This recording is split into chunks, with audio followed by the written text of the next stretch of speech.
Ayan guys, welcome mga ka-cooking. Ayan, for today's video, gagawa naman tayo ng luto sa isda na hindi paksiw, hindi sarsyado at hindi lang pinirito.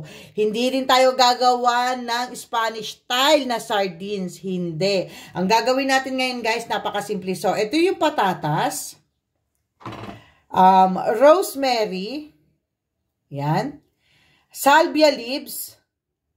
Yan. So, ito, rosemary, salvia leaves. And then, naghiwa ko ng isang lemon, hinati ko sa 4. Ayan. So, ito yung ating isda. Ayan, guys. So, orata ang meron kami dito, wala kaming bangus. So, anong gagawin natin dito, guys? No? So, yung isda, ilalagyan natin nito ng lemon sa loob. So, dalawa ang ilalagay natin. No, guys? At lalagyan natin ng rosemary at salvia leaves. Ayan. So, ilalagay natin siya dito for aroma. No? Para bumango at hindi malansa. No? Ganyan ang gagawin natin, guys. So, pag nalagay na natin, tsaka natin siya titimplahan ng asin at paminta. No? So, ganyan ang gagawin natin, guys. Lalagyan natin ng lemon siya. Ilalagay natin ng ganyan. No? Para at least kumapit yung lasa. At itong rosemary at salvia leaves ulit, no? So, ganyan guys. After that guys, no, nailagay na natin yung lemon, yung palaman niya sa loob. Ang gagawin naman natin guys, no? Titimplahan natin yung patatas. Yan. So, magtitimpla tayo ng patatas na may asin at paminta lang din. So, set aside natin to. Lagay natin yung patatas. Lalagyan natin ng asin. Ayan. Konting asin. At konting paminta. Ayan. Haluin natin. At ilalagay na natin siya sa kawali. Para magkaroon kayo ng idea na hindi lang pala puro pinirito, paksiw, sarsyado. Alam mo yun, may iba't iba kayong matututunang idea sa pagluluto ng isda. Siyempre, depende pa rin sa inyo kung gusto nyo gayahin o hindi. Ayan. And guys, no? Mainit na yung ating kawali. So, ano ang gagawin natin? No?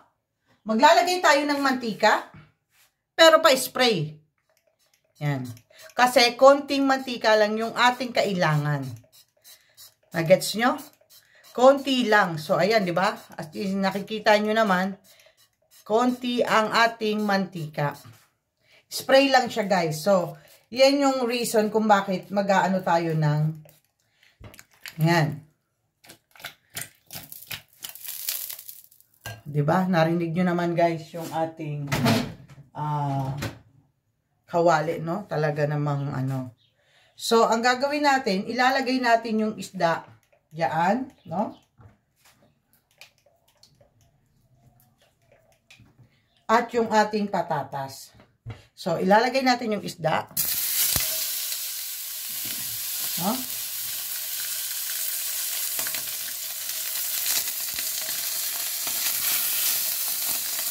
Ilagay natin ito at malaglag. Ayan. Isusunod naman natin yung ating patatas.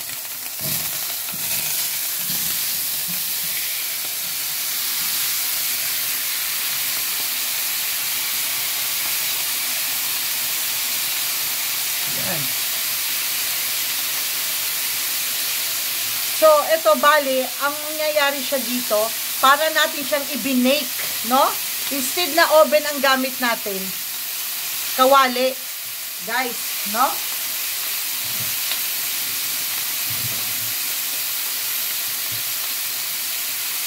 Yan yung aking sikreto sa aking isda pag ako nagagawa ng fish, no? Ganyan.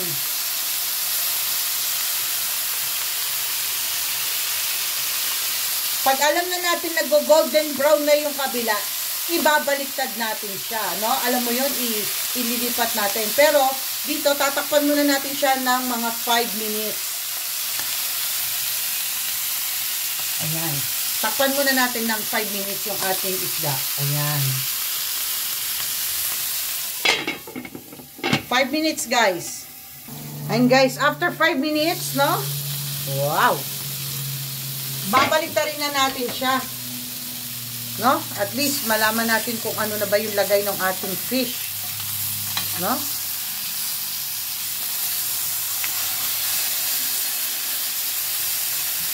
Ayan. No, guys?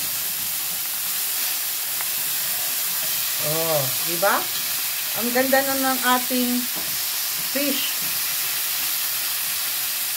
So, eto guys, kung sino lang yung mahilig sa mga fish lover dyan na ayaw masyado sa mantika, ano? Ayan, ganitong gawin nyo. Ayan, dahil sa okay na siya, ganun din ang gagawin natin sa kabila.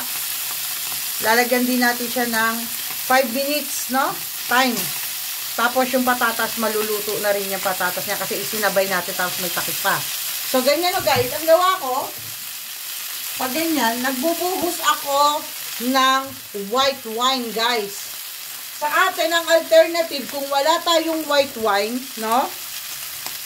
Ang pwede natin ilagay dyan, isang shot ng MP. Ayan, so ito ang white wine, no? Ano lang siya, guys? Bali, wala pa siyang, 1/4 lang yung ating, 1/4, ayan, 1/4, ewan ko, nakikita nyo. Anyway, 1/4 lang siya.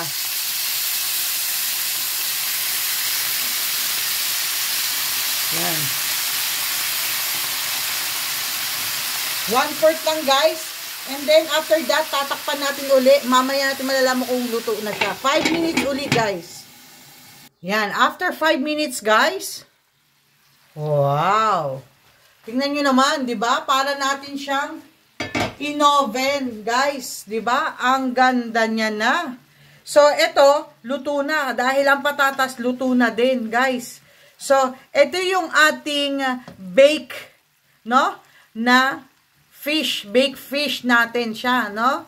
Para at least, di ba? Para maiba-iba naman yung laging luto ng ating isda. Hindi puro pinirito, paksiw, inihaw. Alam niyo guys, pwede nyo gawin sa tilapia to guys, or either sa, ano bang isda na medyo malapad-lapad sa atin, iyon ang gawin nyo. Kung wala naman kayong kung wala naman kayong lemon, kalamansi, hiwain nyo na lang maliliit yung kalamansi, ilagay nyo siya sa loob, hindi puro inihaw na isda, sarsyadong isda, ginawang sardines, alam nyo yun? So, maiba naman yung inyong recipe, no? So, I hope na nagustuhan nyo yung aking simpleng luto sa isda. Ayan. So, eto na guys siya, no? Luto na siya, pati yung kanyang patatas. So, ayan.